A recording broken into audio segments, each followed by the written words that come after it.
hal mar ayuu daad ku soo rogmaday waa kala eryanaya xoolaha inuu bixiyo ayuu isku dayayaa daadka xawaarihiisu aad ayuu u dheeraynayaa xooluhuna way bixi laayihiin halis ay naftiisu ku jirtaa ma bixin doonaa mise daadku waa qaadi doonaa dhammaan waa lagu soo wareegay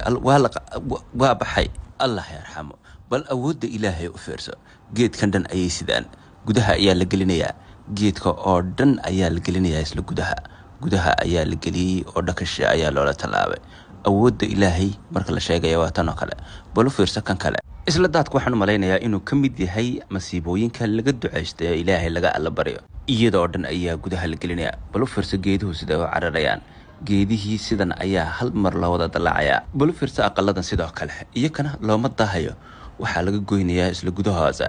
aqalkii oo dhan ayaad arkaysaa isagoo sabaynaya gaadhigan waa lala tegay oo waa la qaaday ninkii lacagta soo siistay allah ku gargaaro bal nala wadaag dixda ugu weyn ee deegaankiina ku taala oo marka ay soo rogmato